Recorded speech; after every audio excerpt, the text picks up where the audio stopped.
अस्सलामु अलैकुम वरहमतुल्लाहि वबरकातुहू।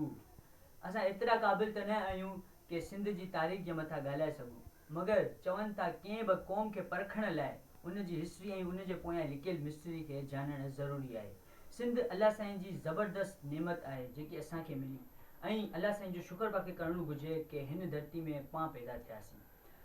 चवनि था कि हिन धरती ते अहिड़ियूं हिस्ट्रियूं लिखियल आहिनि कि माण्हू अक़ल वारो ॾिसी करे हैरान थी वञे। अॼु खां 4600 साल पहिरियां सिंध जी सरज़मीन ते हिकु तेज़ीबी शहर आबाद हो जंहिंजो नालो हिन वक़्तु मुईं जो दड़ो आहे। हिन शहर खां तक़रीबन सभई वाक़ुफ़ हूंदा। माहिरीन जी तहक़ीक़ जे मुताबिक़ जेका ज़िंदगी अॼु पाण गुज़ारियूं पिया, इहा ज़िंदगी अॼु खां 4600 साल पहिरियां मुईं जे दड़े जा माण्हू गुज़ारे विया आहिनि, जेका सिंध तहज़ीब जी बहितरीन मिसाल आहे। हिन शहर खे जनूबी एशिया जो सभिनीनि खां पुराणो शहर बि मञियो वेंदो आहे। बर सग़ीर में मुईं जे दड़े जे खुदाई जो कमु सन 1922 में शुरू थियो। उन शहर जे शोहरत जी वजह सिर्फ़ इन जे पुराणो हुअण ऐं क़दीम थियण जी न आहे, बल्कि हैरान कुन ॻाल्हि असल में इहा आहे त उन शहर खे 4600 साल पहिरियां इन क़दुरु जदीद तरीन तरीक़ेकार सां बनायो वियो हो जंहिंखे ॾिसी माहिरीन जी अक़ल दंग रहियो वञे। तहक़ीक़ जे दौरान इन शहर जे बारे में माण्हुनि खे ख़बर पई त इन में वॾियूं इमारतूं ऐं मज़बूत तरीन घर ठहियल हुआ ऐं ॿियो बि काफ़ी शयूं मिलियूं, जंहिं मां ख़बर पई थी त कॾहिं हिते वॾो आलीशान ऐं जदीद तरीन सहूलतुनि सां आरास्ता शहर आबाद हो। माहिरीन जो चवणु आहे त अञा त सिर्फ़ हिकु हिसो ई हिन शहर जी खुदाई थी आहे, अञा 3 हिसा ज़मीन में दफ़न आहिनि। हिन शहर खे ॾिसी ईअं लॻंदो आहे त हिन शहर खे कंहिं सिविल इंजीनियर वॾी प्लैनिंग सां ठाहियो आहे, पर हिन शहर खे हिकु अर्बन कारीगर ई तामीर कयो हो। 3 मंज़िलनि जा घर हुआ जंहिं में बाथरूम बि ठहियल हुआ, जंहिं में पाणी जी निकासीअ लाइ बहितरीन नालियूं हुयूं। माहिरनि जो चवणु आहे त दुनिया जी पहिरीं नाली जी इजाद सिंध जे हिन शहर मुईं जे दड़े मां थी। माहिरनि जो चवणु आहे त हिन तहज़ीब में 50 लख माण्हू रहंदा हुआ।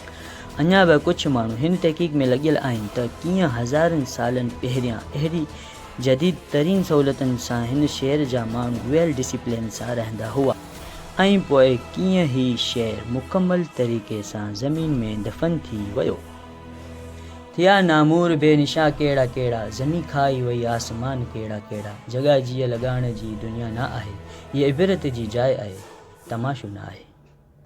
सिंध जे हिन क़दीम तहज़ीबी शहर मुईं जे दड़े जे माण्हुनि जी ज़हानत ऐं महारत जा नमूना ॾिसी असांखे ख़बर पई त सिंध जी सरज़मीन ऐं हिन ज़मीन जे पाणीअ में अल्लाह पाक केतिरी रहमत नाज़िल फरमाई आहे। हाणे सवाल इहो पैदा थिए थो त छा हिन दौर में पाण तरक़ी कयूं पिया ऐं कहिड़नि शोबनि में तरक़ी कयूं पिया।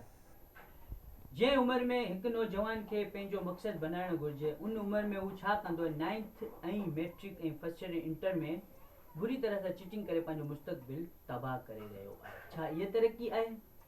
हिकु वेबसाइट जे मुताबिक़ पाकिस्तान सभिनी खां ज़्यादा पोर्नोग्राफी ॾिसण वारो मुल्क आहे। छा इहा तरक़ी आहे? जंहिंजा साइड इफेक्ट चाइल्ड एब्यूज़ जी सूरत में पाखे नज़र अची रहिया आहिनि। छा इहा तरक़ी आहे? सवालिया निशान क़ौम जे मथां।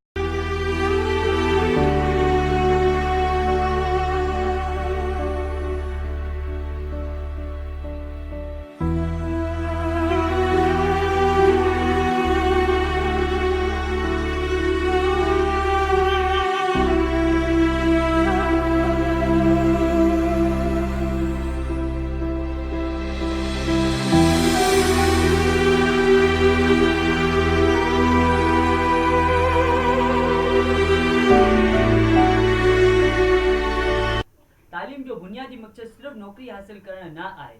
अगरि तालीम असांखे हिकु सुठो इंसान नथी बनाए त इन जो मतिलबु कि असांजी तालीम कहिड़े कम जी न आहे।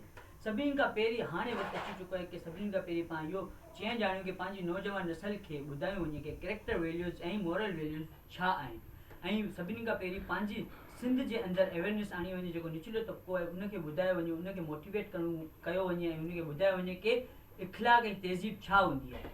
ऐं जेका चाइल्ड एब्यूज़ कंदा आहिनि उन्हनि खे हिन सिंध मां ॿाहिरि कढी भॼाइणो वञे। अल्लाह हाफ़िज़, थी अमान अल्लाह।